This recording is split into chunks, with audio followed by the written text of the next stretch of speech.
Yes, in the first part we have done the three types of pronoun. One is subjective pronoun, second is objective pronoun, and third one is possessive pronoun. Now we are starting the fourth point, reflexive pronoun. In this pronoun, we can see here, reflexive pronoun refers back to the subject of a sentence. मेरे कहने का मतलब ये है, ये जो reflexive pronoun होता है ये वापस इसके सब्जेक्ट के ऊपर प्रकाश डालता है, यानी इसी पर ही जोर डाल के देखें तो वो रिफ्लेक्सिव प्रोनाउन कहलाता है। कैसे, हम इसको एग्जांपल से अच्छी तरह से समझ पाएंगे। जैसे he will do it himself, वो अपने आप ये काम करेगा, यानी ये उसकी परछाई है। रिफ्लेक्सिव से लगता है he will do it himself. Now I will do it myself. मैं इसको खुद करूंगा। You will do it yourself. अब your जो है उसको हम yourself भी लिख सकते हैं और yourselves भी। yourselves प्लूरल में आता है, यानी जब ज्यादा हो। अगर मैं कहती हूँ कि एक बच्चा, तो तुम्हारे बारे में किसी एक के बारे में बोला तो योर सेल्फ। अब ये सेल्फ बने कैसे, जैसे आई से माई सेल्फ, ही से him self, she say herself, you say yourself और yourself, they themselves, ये प्लूरल में आते हैं। We say ourselves, these are the plural and these are the singular pronoun, and you, this is singular as well as plural. Now come to the fifth point. This fifth is emphatic pronoun. It should be also, we can say that it is a intensive pronoun also. हम इसको intensive pronoun भी कहते हैं। इसके और reflexive pronoun में एक ही difference है, यानी emphatic pronoun में जब जोर देकर कहा बात को रखा जाता है कि मैं खुद ही इस काम को करूंगा।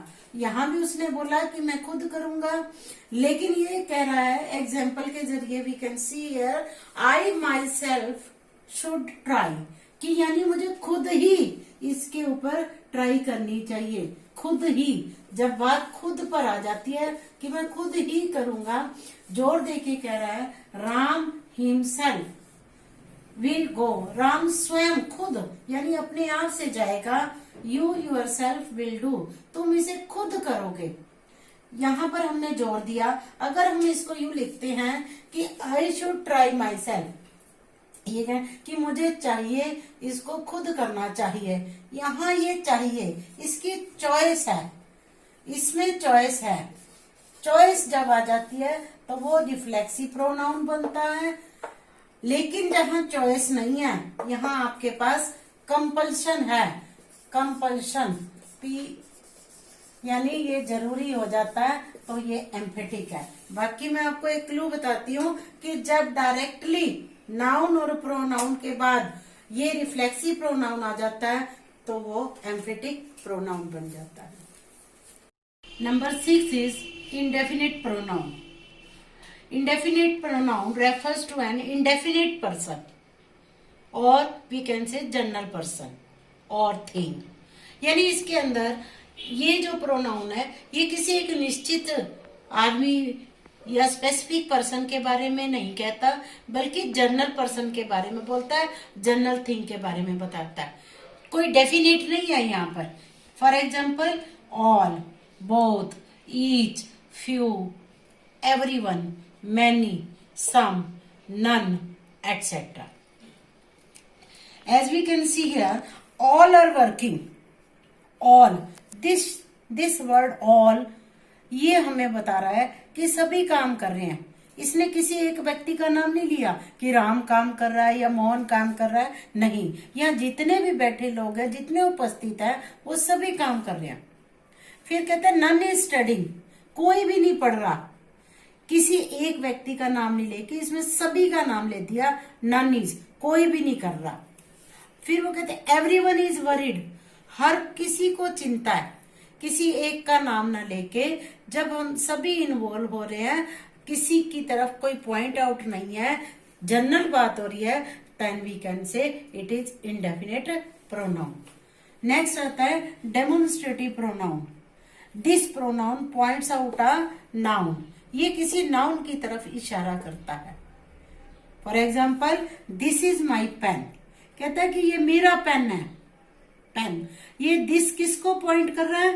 पेन को, और पेन क्या है? नाउन है। फिर कहता है दैट इज योर बुक, कि वह बुक तुम्हारी है।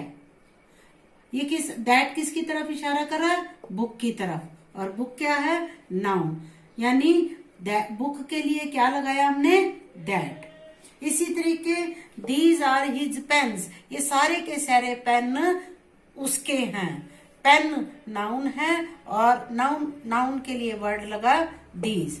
Now come to the next 8 number पर we can see here interrogative pronoun. Interrogative pronoun is a pronoun which is used to ask a question, कि ये प्रोनाउन जब हम किसी क्वेश्चन को बनाने की फॉर्म में करते हैं, जैसे व्हाट, विच, हुज, whom और who, यानी कि WH वाली फैमिली। जैसे व्हाट इज योर नेम, अब उसने कहा तुम्हारा क्या नाम है, तो तुम क्या बोलोगे कि मैं राकेश हूँ, या मोहन हूँ, या रवि हूँ, कुछ जो भी हूँ। अगर मैंने यहाँ लिखा है राकेश, तो राकेश कौन है? नाउन है, यानी इसने नाउन को पॉइंट किया है। क्वेश्चन भी बनाया, व्हाट इज योर नेम। फिर मैंने लिखा हु आर यू, कि तुम कौन हो। किसी ने बोला कि मोहित है, मोहित भी कौन है? नाउन। फिर उसके बाद कहता है ये हुज पेन इज दिस, ये पेन किसका है? This is my pen. पीछे हमने पॉजेसिव प्रोनाउन में बताया था कि ये जब माई, कुछ नाउन के आगे कुछ जुड़ जाता है तब हम माई लगाते हैं, जब नहीं होता नाउन के साथ तब हम इसे यहाँ माइन भी लिख सकते। खाली तो माइन लगता है अकेला, अगर उसके साथ कोई नाउन जुड़ गया तो फिर माई लगता है। दिस इज माई पेन, यानी ये पॉजेसिव प्रोनाउन है। फिर मैंने बोला which is your book, question mark, which is your book, तुम्हारी बुक कौन सी है। तो ये कहता है दिस वन, वहां बहुत सारी पड़ी थी, उनमें से किसी एक को उठा कर दिया, तो कहता है कि ये दिस वाली, ये वाली। ये जो दिस वर्ड है वो डेमोन्स्ट्रेटिव है। विच इज योर बुक, यहाँ लिखा हमने विच इज योर बुक, कि तुम्हारी बुक कौन सी है। ये हमने अब सारे प्रोनाउंस कराए। एक बार मैं आपको रिपीट कराती हूँ। फर्स्ट था सब्जेक्टिव, सेकंड था ऑब्जेक्टिव, थर्ड था पॉजेसिव, फिर फोर्थ नंबर हमने किया था reflexive, 5 number emphatic, 6 number indefinite, 7 demonstrative और 8 इंटेरोगेटिव।